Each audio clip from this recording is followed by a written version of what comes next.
오늘 아침 일라디오. 우리나라 사람들이 가장 많이 사용하는 외래어가 뭔지 아시겠죠? 바로 스트레스입니다. 사전엔 이런 뜻으로 나와 있습니다. 적응하기 어려운 환경에 처할 때 느끼게 되는 심리적, 신체적인 긴장 상태. 하지만 우리가 생각하는 스트레스, 사전에 나와 있는 의미보다도 훨씬 더 광범위한 말인 것 같습니다. 가끔은 눈에 보이는 모든 것, 나를 걱정해주는 누군가의 따뜻한 위로마저도 스트레스로 느껴질 때가 있습니다. 물론 그만큼 힘드니까 그런 거겠지만요. 이런 말이 있습니다. 스트레스는 쌓이는 것이 아니라 내가 만들어가는 것이다. 누가 뭐라고 하든 상황이 어찌됐든 간에 신경을 안 쓰면 스트레스 받을 일이 없겠죠. 스트레스가 귀찮게 나를 따라다니는 게 아니라 우리가 스트레스를 일부러 따라다녔던 건지도 모르겠습니다. 오늘 스트레스 없는 하루 되기를 바라면서요. 8월 10일 화요일 오늘 아침 일라디오 출발합니다. 저는 아나운서 김재홍입니다.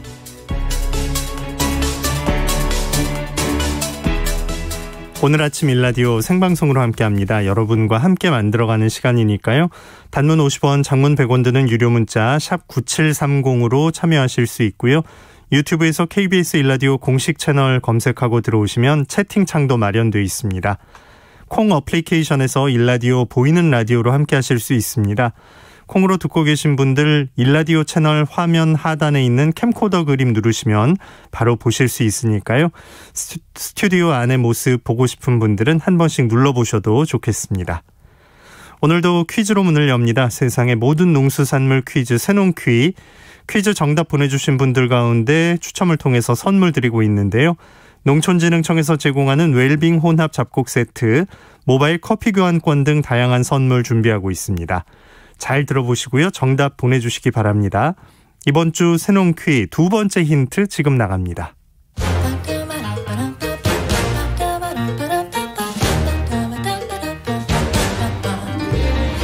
우리 땅, 우리 바다에서 자란 맛있고 건강한 우리 농수산물을 알아맞히는 세상의 모든 농수산물 퀴즈 새농퀴.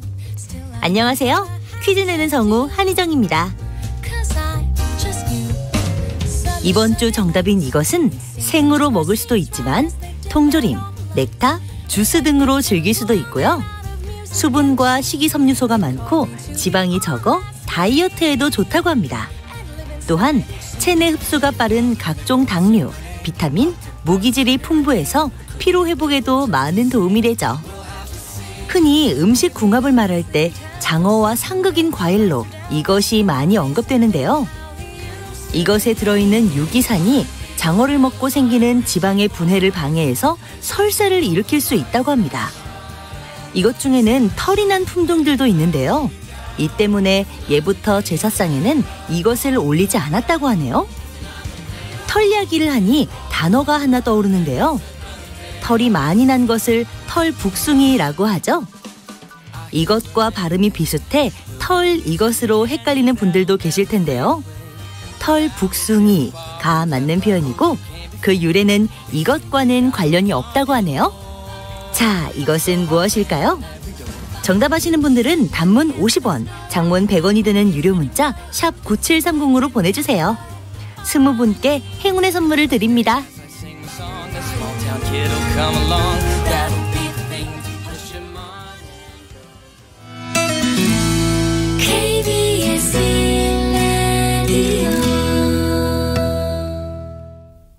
농수산 뉴스로 이어갑니다. 한국농어민신문 이진우 기자와 함께합니다. 안녕하십니까? 네, 안녕하십니까? 네, 3개월 만에 고성 양돈 농가에서 아프리카 돼지열병 소식이 전해져 왔습니다. 방역당국 지금 확산 방지를 위해서 열심히 뛰고 있을 텐데 지금 상황은 어떻습니까?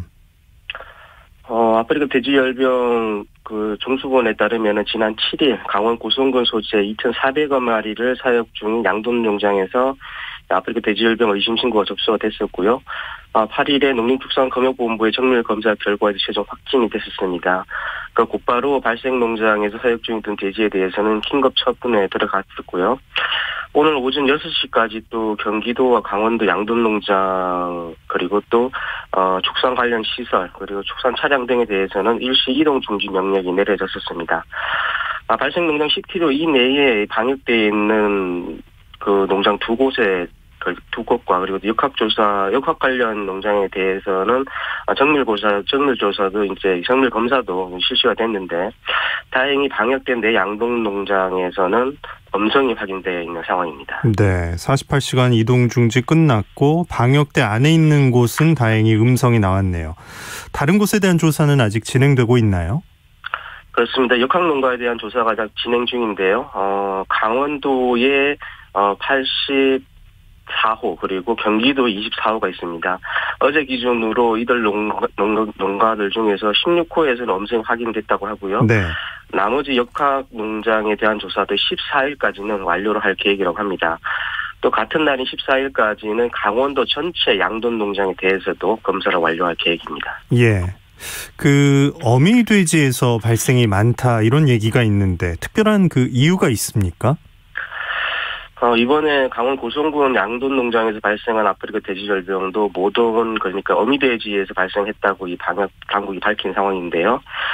어미돼지는 대부분 이제 외부에서 들여오고요. 또 인공 수정 등의 업무가 또 추가적으로 있고 관리도 보다 세심하게 해야 하기 때문에 비육돼지가 크는 돈사에 비해서는 사람과 장비의 출입이 많습니다. 방역당국에 따르면 현재까지 총 18건의 아프리카 돼지열병 발생 건수 중에서 15건이 모두 모돈에서 발생했다고 하는데요. 이에 따라서 특별히 모돈사 출입에 대해서는 주의를 당부하고 있는 상황입니다. 예. 여러 번 말씀드리지만 어떤 점 조심해야 확산을 막을 수 있을까요? 일단 농장 내부로 들어오는 외부인의 출입을 통제하는 게 무엇보다 중요하겠습니다. 그리고 중수본에서는 불가피한 경우를 제외하고는 모돈사 공사를 금지하는 등의 관리를 좀 철저히 해줄 걸 당부하고 있는데요.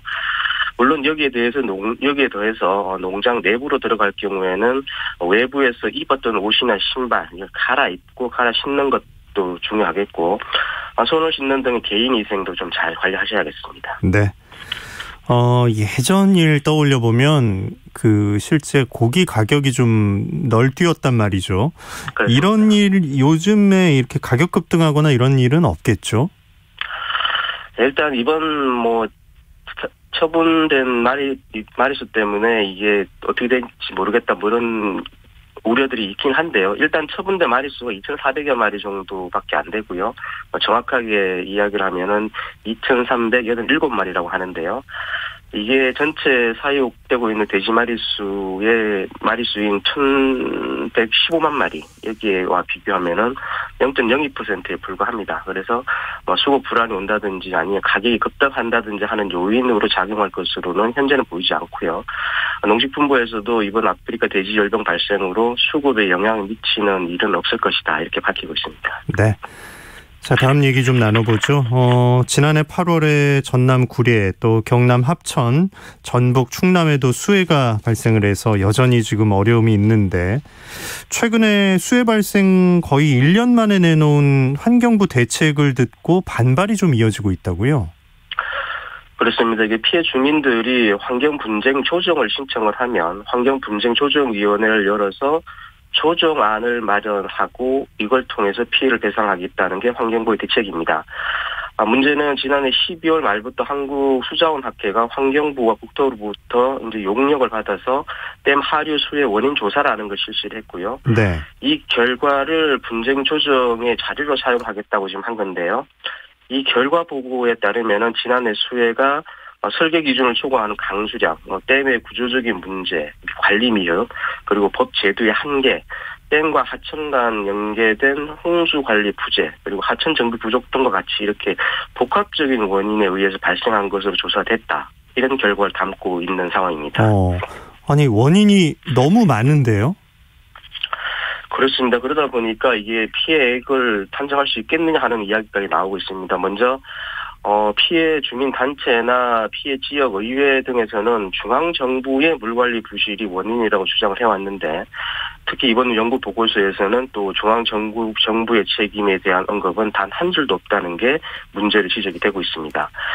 또 복합적인 원인으로 수해가 발생했다고 했는데 이에 따르면은 분쟁 조정을 하는 과정에서 책임이 있는 각 기관과의 조정을 또 따로따로 해야 할 것이다. 이런 우려도 제기되고 있는 상황입니다.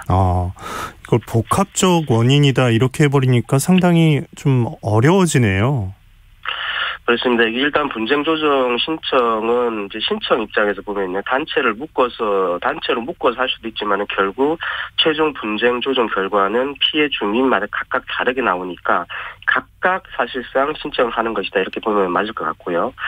여기에 대해서 이제 피청구인이 되는 아까 피해의 기책 사유가 있는 기관이죠. 네. 이런 기관들도 이제 한두 곳이 아니다 보니까. 예를 들어서 또 그리고 여기에 대해서 예를 들어서 이번 연구 보고서가 A 기관에서 몇 % 기책 사유가 있고 B 기관에도 몇 % 이렇게 있다 이렇게까지 규정을 해놨으면은 이게 괜찮겠는데 이게 배상 비중도 확정되어 있는 것이 아니라고 합니다. 그러다 보니까 이게 언제 조정을 해서 배상까지 이루어질 것이냐 하는 이런 기약도 할 수 없는 상황이라는 게 주장이고요. 더욱이 조정안이 나온다 하더라도 당사자가 받아들이지를 않으면 다시 민사소송을 해야 하는데요. 이게 이미 수혜가 난 지가 1년이 지났고요. 이게 환경분쟁 조정 기한도 또 추가로 9개월이라고 합니다. 상황이 이렇다 보니까 피해 주민 단체 그리고 해당 지자체 등에서는 중앙정부가 100% 보상하라 이런 요구가 제기되고 있는 상황입니다. 네, 농수산뉴스 한국농어민신문 이진우 기자와 함께했습니다. 고맙습니다. 감사합니다.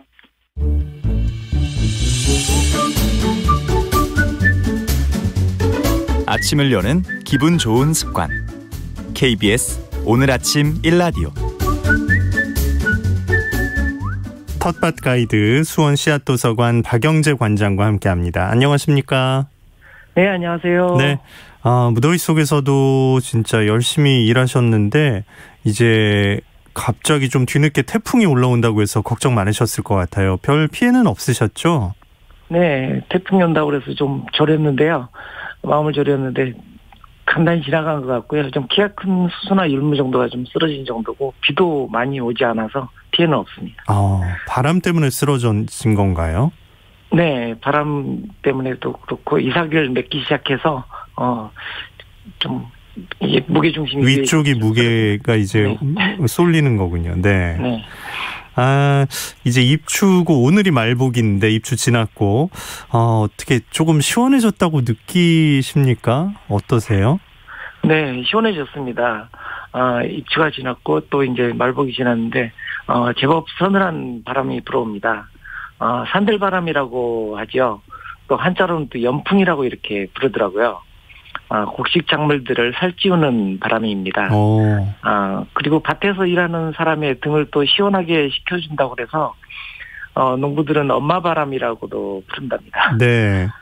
풀들이 씨앗을 맺히기 시작해서 씨앗을 떨구기 전 마지막 김매기를 하느라 힘든 등을 어머니의 마음으로 이렇게 식혀주고 또 풍년을 가져다주는 고마운 바람입니다. 네. 선풍기 보면 왜 제일 약한 거에 뭐 산들바람, 아기바람 있는데 이 농부들의 등을 시원하게 해주는 건 엄마바람이라고 또 얘기하시는군요. 예.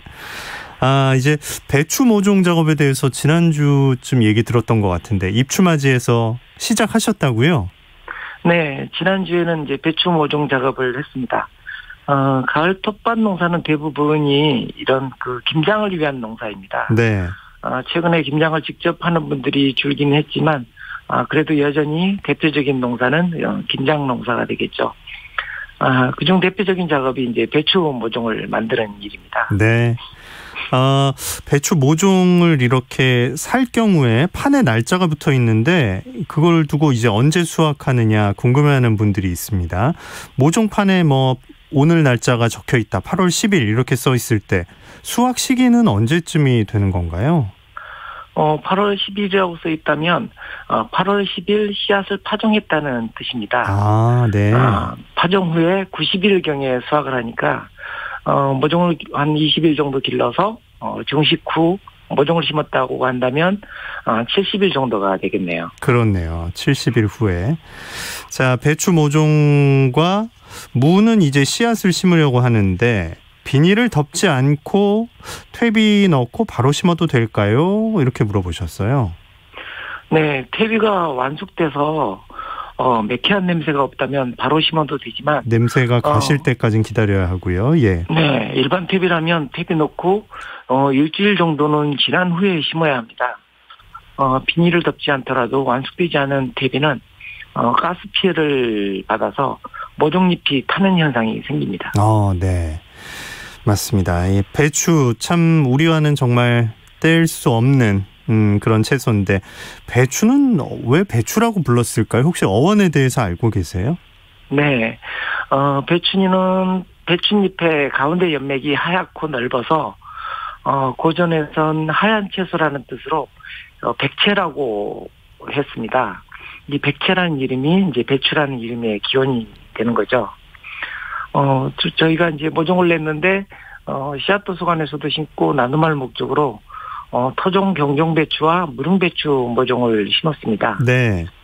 조선시대에는 지금의 동대문 밖에 있던 훈련원에서 훈련도감 군인들이 농사짓던 배추가 훈련원 배추로 유명했다고 합니다. 조선시대 민화 가운데 채소도에 드물게 이렇게 배추의 그림이 나와 있는데요. 그 생김이 제가 모종 내고 있는 경종배추와 많이 닮아 있습니다.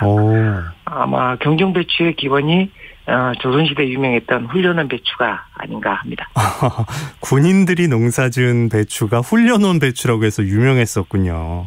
이걸 또 민화로 그려서 지금 이렇게 비교해 볼 수도 있는 기록이 된 건데 경종배추, 무릉배추 생김새와 맛은 어떤지 좀 자세하게 들어볼 수 있을까요?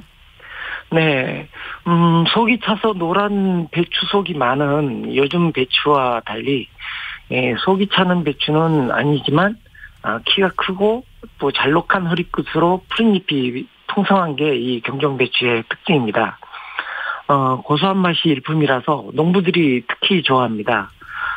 김장도 맛있고 겉절이 김치로도 좋고요. 그리고 국거리나 배추전과 같이 용도가 아주 다양한 배추입니다.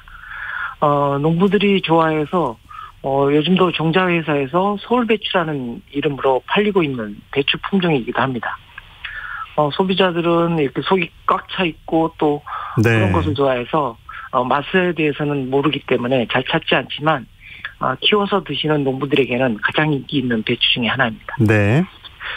그리고 무릉배추는 제주도 무릉리에서 수집된 배추로 조선시대 말렵 이후에 중국을 통해 도입된 속이 차는 배추 품종입니다. 흔히 결구배추라고 하죠. 속이 차고 김장 맛도 좋아서 지속적으로 심어오시던 농가를 통해서 수집한 종자입니다. 네. 농부들에게 인기 있는 배추, 그 맛이 진짜 궁금해지는데 고소한 맛이 일품이라고 하니까 찾아서 좀 먹어봐야겠어요. 배추 중에 뿌리가 생기는 배추도 있다고 들었는데 이게 지역에 따라서 이름도 좀 다르다면서요? 네. 배추 중에는 뿌리가 생기는 배추도 있는데 지역에 따라 의성배추, 개성배추로 부르기도 합니다. 그리고 생긴 모양을 따라서 꼬리배추, 뿌리배추, 순무배추와 같이 부르기도 하죠. 이런 배추들은 잎은 김장에 사용하고 뿌리는 따로 말려두었다가 밑반찬으로 활용하기도 합니다. 배추 뿌리가 굵고 매콤하게 맛깔스러워서 한때는 말린 뿌리가 맥주 안주로 인기가 있었다고 합니다. 좋겠네요. 네. 잎을 주로 사용하는 배추와 달리 이렇게 뿌리까지 활용해야 하는 배추는 모종을 만들어 옮겨 심는 작업을 하지 않고 씨앗을 바로 밭에 직접 파종하게 됩니다. 지금 모종 뽑을 때니까 지금 바로 이런 뿌리 배추들은 파종해야 될 때죠. 그래야 이렇게 뿌리가 예쁘게 나오기 때문입니다. 내가 맥주 안주로 한번 배추 뿌리를 먹어보겠다는 분들은 씨앗을 바로 밭에 파종을 하셔야겠네요. 0961님께서 관장님, 강원도 배추 시원하고 맛있는데 종류가 따로 있는 건가요? 물어보셨어요. 강원도 배추는 아무래도 고냉지 그렇죠. 배추라고 하죠. 예. 그래서 이제 배추라는 품종 자체가 서늘한 기후를 좋아해서 고냉지 배추들이 이렇게 일교차가 커서 맛이 특별하게 좋은 특징이 있습니다. 환경이 좋아서 맛있게 자라는 거군요. 네. 네. 자, 우리 초보 농부들께서 김장배추 모종을 심었는데 물 주는 날짜 간격이 궁금하신 것 같습니다.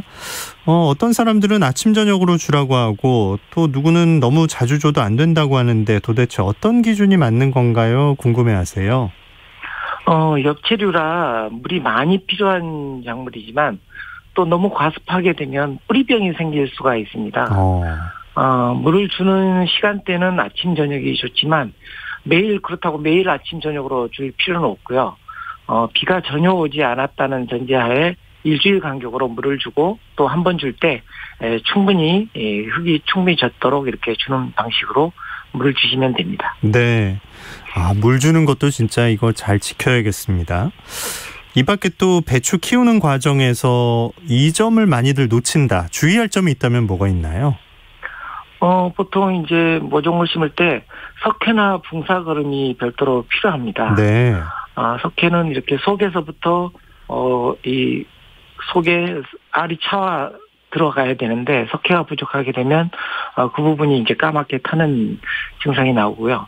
붕사거름의 경우도 잎에 점박이가 박힌다든지 이런 피해를 입힐 수 있어서 석회나 붕사거름을 별도로 이렇게 퇴비하기 전에 미리 준비해 주시는 것도 필요합니다. 네. 그리고 수확기의 기온이 영하로 떨어질 때 이때 또 이제 온도 관리라든지 덮어준다든지 이렇게 동해 피해가 없도록 별도의 관리가 필요합니다. 진짜 지금은 이렇게 덥다고 하지만 이거 수확할 때쯤 되면 또 진짜 이게 동해 피해 입진 않을까 또 좀 걱정하게 되겠어요. 수확기도 잘 챙겨야겠습니다.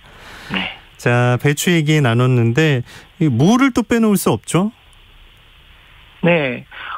이렇게 뿌리를 먹기 위해 씨앗으로 밭에다 직접 파종하는 작물로 또 순무와 무가 있는데요.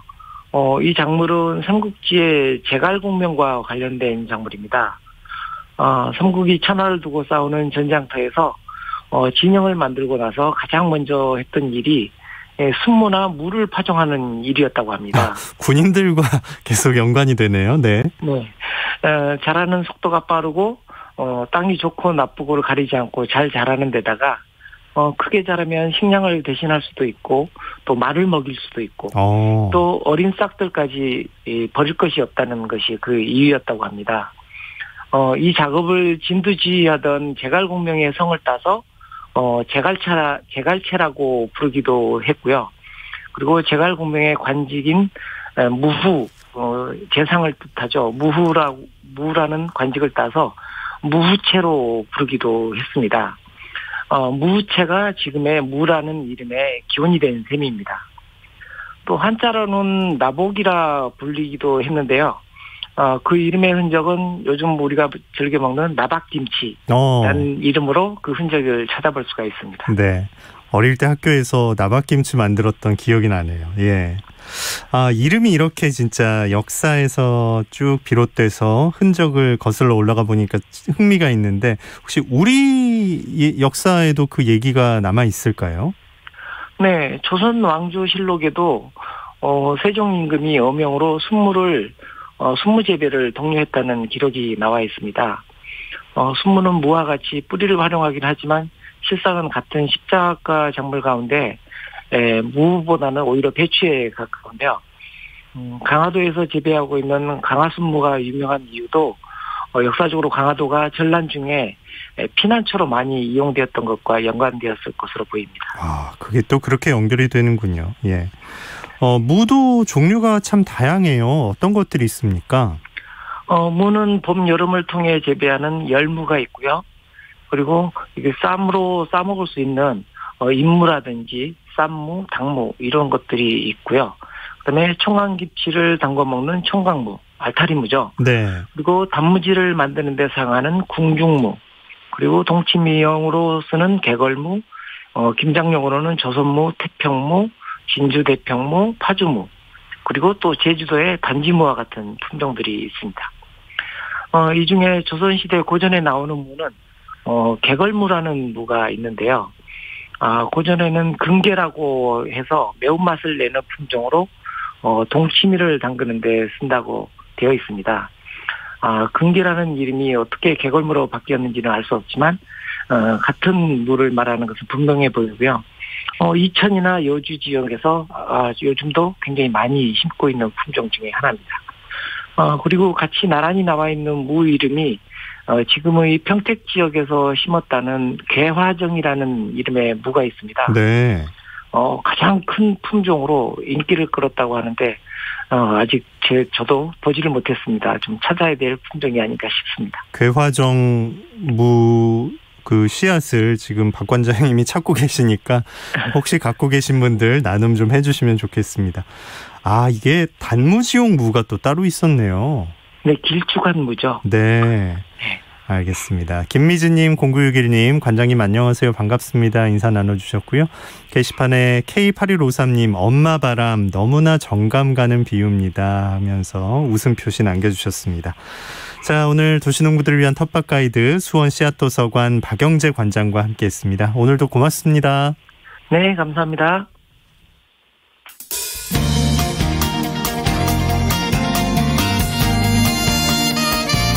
상쾌한 하루의 시작.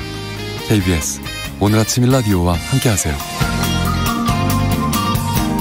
오늘 아침 1라디오 김재용 아나운서의 진행으로 듣고 계십니다.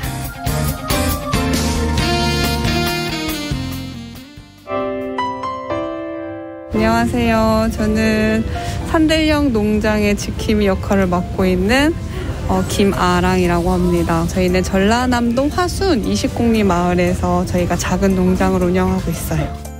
저희가 대표 작물은 둥근마예요. 아마 많은 다 아실 거예요. 그거보다 이제 동글동글해서 둥근마예요. 이름이 붙여진 게 이 둥근마가 위장 소화 기능에 가장 좋고 그다음에 뮤신이라는 성분이 위장을 보호해요. 그 뮤신, 그다음에 비타민, 단백질 성분이 4배 이상 많은 게 이 둥근마.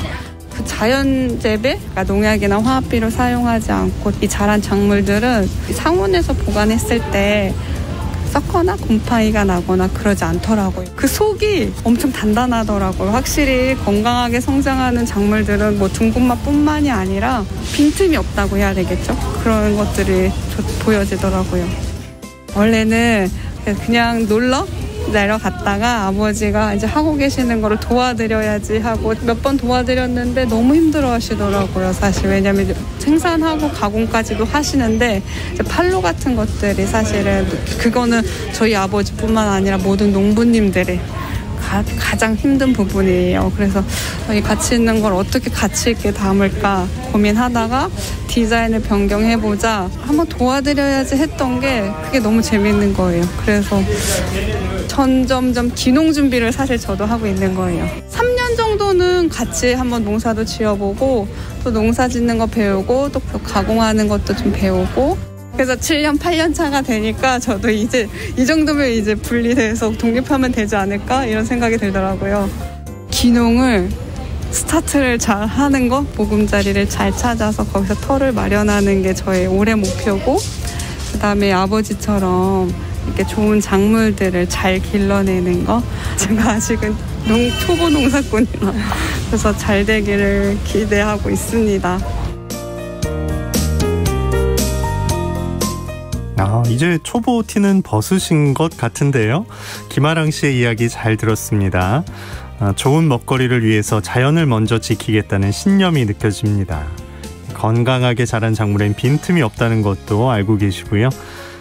우연히 아버지 하시는 일을 돕다가 초보 농부가 됐다라고 말씀하고 계시지만 대를 이어서 땅을 가꾸겠다는 신념이 느껴지고 또 수십 년 농사지은 농부들과 견줬을 때 그 마음은 뒤처지지 않는 것 같습니다. 진심을 갖고 있는 사람에겐 마음이 열린다고 하잖아요. 열매 하나에 잎 하나에도 진심을 담으려는 김아랑 씨의 마음 고스란히 좀 전달받은 시간이었습니다. 김아랑 씨의 자연과 사람 모두의 건강을 지키고자 하는 그 마음 저희도 진심으로 응원하겠습니다. 자, 오늘 날씨 알아보겠습니다. 말복인 오늘 마지막 더위가 기승을 부리겠지만 곳곳에 소나기와 비 소식이 있어서요. 기온이 조금은 떨어질 것으로 보입니다. 기상청은 수도권과 강원 영서, 충청도, 제주도에 오전에 비가 내릴 것으로 예상하고 있는데요. 예상 강수량은 수도권, 충청도에 5에서 40mm, 제주도에는 5mm 미만입니다. 일부 지역은 대기 불안정으로 시간당 30에서 50mm에 달하는 매우 강한 소나기가 올 것으로도 예상됩니다. 경남 내륙 지역엔 지형적인 영향까지 더해져서 일부 지역에는 70mm 넘게 내릴 수도 있겠습니다. 전국 대부분 지역에 폭염특보가 발효된 가운데 낮 기온은 32도 안팎이 될 것 같고요. 도심 지역과 남부 해안, 제주도를 중심으로는 열대야가 여전하겠습니다. 오늘 아침 최저 기온은 19도에서 26도 분포, 낮 최고 기온은 27도에서 32도 분포로 예상됩니다. 오늘 아침 일라디오 듣고 계십니다. 지금 시각은 6시 44분입니다.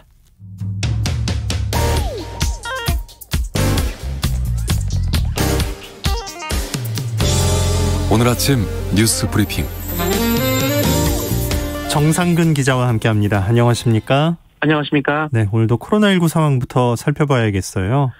네, 어제 코로나19 신규 확진자 수가 1,492명이 나왔습니다. 지난주 월요일 확진자가 1,219명이었으니까 300명 가까이 더 늘었고요. 또 역대 월요일 기준 발표된 이 확진자 중에서 가장 많은 수이기도 합니다. 네.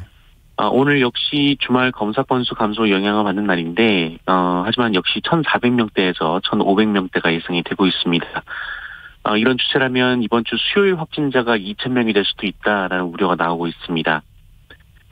그리고 최근 이 집단적인 돌파 감염이 발생하고 있어서 우려가 되는데요. 이 부산 기장군의 한 요양병원에서 확진자가 대량으로 나왔습니다.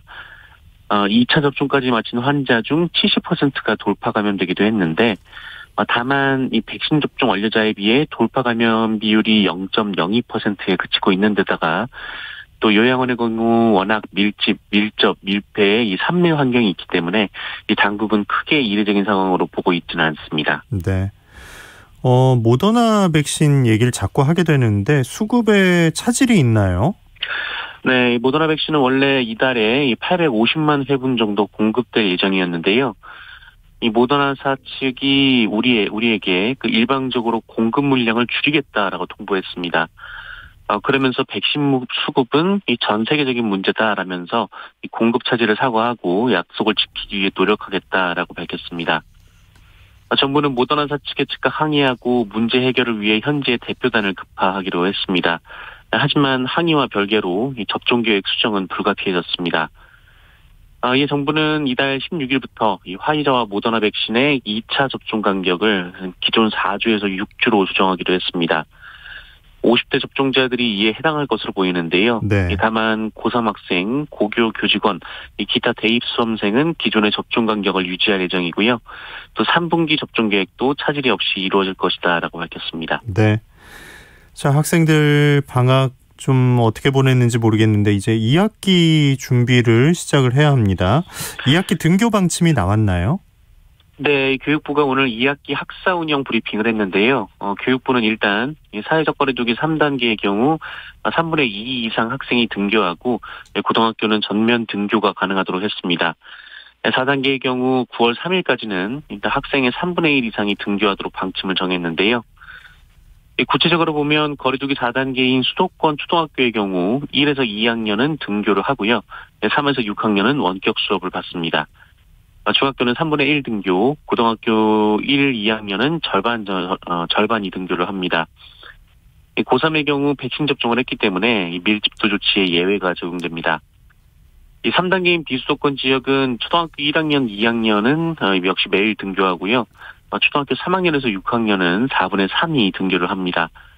중학교는 3분의 2가 등교하고요. 고등학교는 고1, 2가 절반이 등교하거나 전면 등교할 수도 있습니다. 네.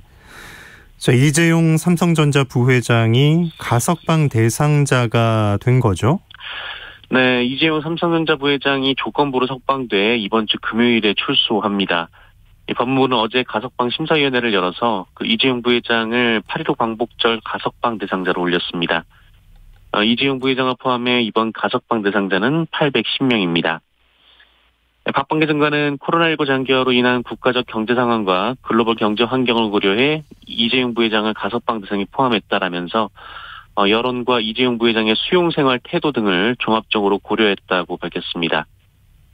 특히 법무부는 이번 가석방 규모가 지난해 월평균 가석방 인원에 비해 150명 늘었다고 설명했는데요. 최근 교정시설의 과밀화가 심해지면서 코로나19 방역 등을 고려한 조치라는 의미입니다. 하지만 그렇다 하더라도 이재용 부회장의 가석방은 특혜 아니냐라는 지적이 나오고 있습니다. 네. 이재용 부회장은 지난달까지 형기의 60%를 채워서 이번에 가석방 심사 대상에 올랐는데요. 그동안 통상 형기의 80%를 복역을 해야 가석방이 됐었는데 이 법무부는 이재용 부회장 심사에 앞서서 이 규정까지 변경했습니다. 또 지난해 이 전체 가석방자 가운데 70% 미만 복역한 사람은 0.6%에 불과했고 그나마도 이 생계형 범죄 등 죄질이 가볍고 또 재범 확률이 거의 없는 수감자들인 걸로 알려져 있습니다. 네. 그러나 이재용 부회장의 경우 현재 재판이 2개가 추가로 진행 중이기 때문에 이 논란이 이어지고 있습니다. 네. 자, 세월호 참사 증거 조작 의혹을 수사한 특검팀이 있었는데 90일간의 수사를 마무리하게 됐어요. 네, 이 세월호 특검팀이 오늘 수사를 마무리하고 오후에 결과를 발표합니다. 이현주 특별검사팀인데요. 그동안 수사해왔던 세월호 CCTV 복원 데이터 조작 의혹과 세월호의 블랙박스 격인 이 DVR 본체 수거 과정 의혹, 그리고 이 DVR 관련 청와대를 비롯한 당시 정부의 대응의 적정성 등에 대한 이 최종 판단을 내놓을 예정입니다. 세월호 특검팀은 지난 5월 13일 수사를 시작한 바 있고요. 이 대통령 승인을 받아서 한 차례 이 수사 기간을 연장한 바 있습니다. 네.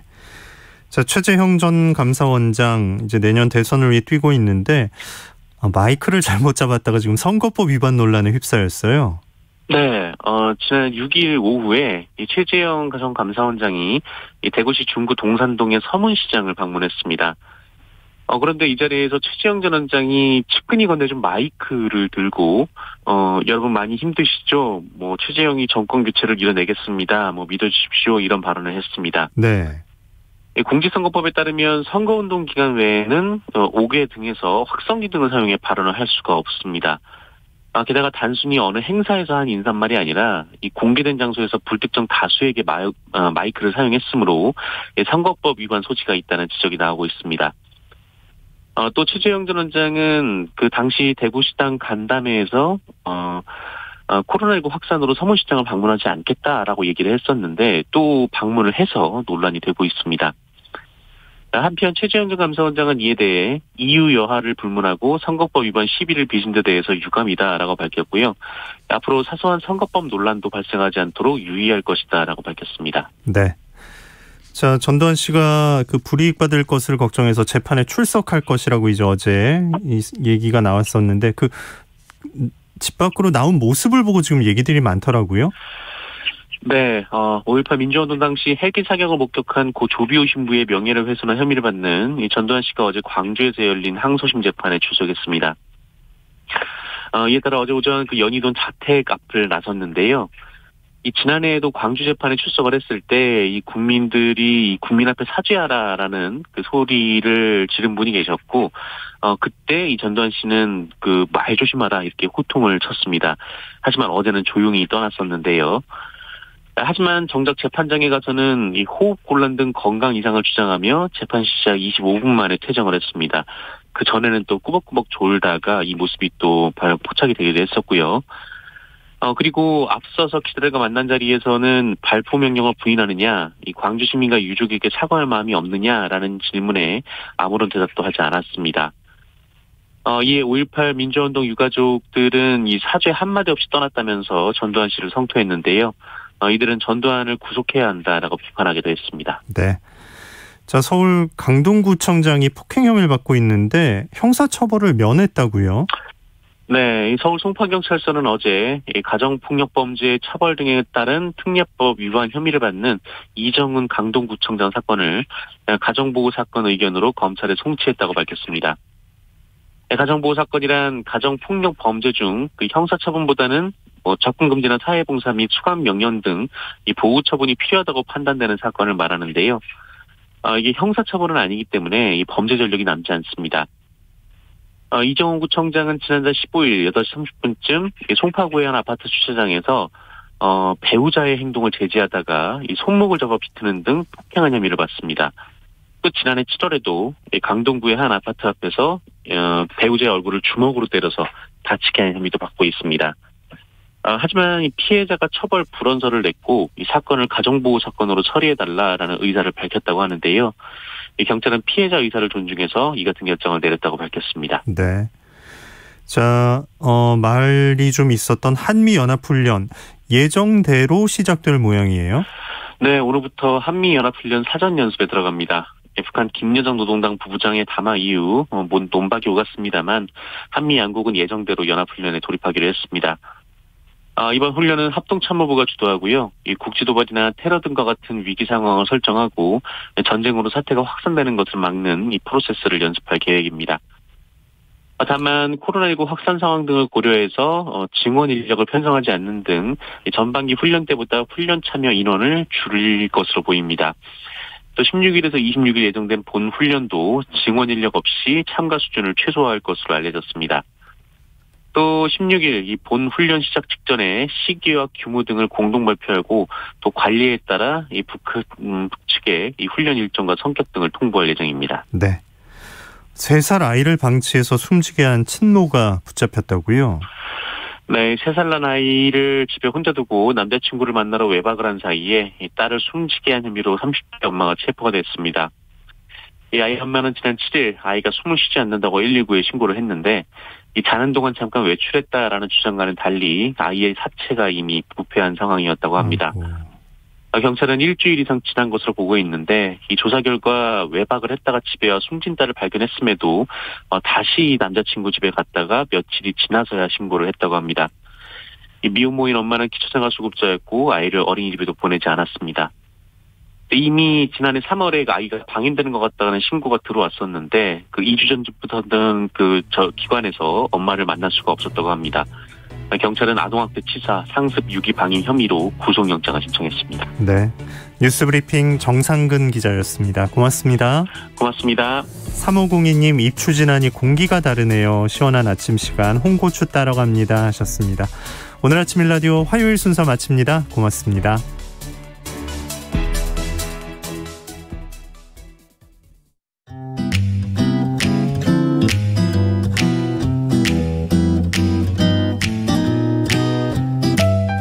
안녕하세요.